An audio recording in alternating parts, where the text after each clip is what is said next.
So another thing that I find when I'm talking to different people who are maybe have never experienced therapy of any sort, and they have kind of a mental picture of what that is, and maybe there's something negative attached to it, like they don't feel like they need therapy, or maybe that like shows weakness or something like that, or just are uncomfortable opening up with someone to go through that process. So what would you say to people who feel like they don't need it, or they don't do therapy? Awesome question. And there are a ton of people out there, because some people will have had negative experiences personally with therapists. Some have very positive experiences with therapy, and some just kind of have this connotation that unless I have a chronic depression or something like that, that I don't need a therapist. We are different in the sense that we're not psychologists, we're not counselors, we're not kind of that arena.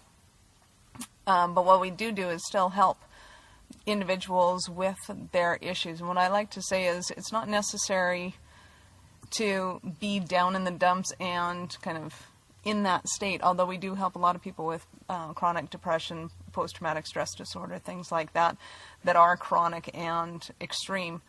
But one of the type of clients that we particularly like to are the ones that are highly functional, and they just want to take their business or their life or their relationships to a higher level. So I compare it to a thermometer. It's like somebody's at minus 25. We can warm them up and thaw them out and, bring them to a functional level, which might be compared to 0 on a thermometer. But then there's other people who are already functioning, and, maybe they're doing really well. They're at, that 20 degrees and life is good, and they feel like they're kind of hanging out in the Bahamas. But they want to take it up a notch, so we take them from that 20 up to the 25, and just crank up the heat a little bit more and help them to do things that in the past they may not have given themselves permission to do.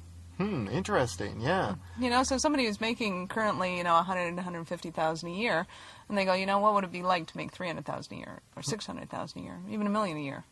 Right, and to be able to go to that next step and that next echelon. So, nobody would say, oh, you're only making 150,000 a year, you're not successful. Well, of course you are.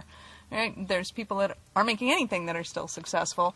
So it's not really that perception of where you are and what you're doing. You're functional and life is great, but now I want to take it to another level. I'm ready. There's a next step. I see it and I want it. And maybe the current mindset that you have, even as a successful person at 150K, is not the mindset or whatever that you need to be at 300 or $1 million. Absolutely. And of course it's not, because they're not there, right?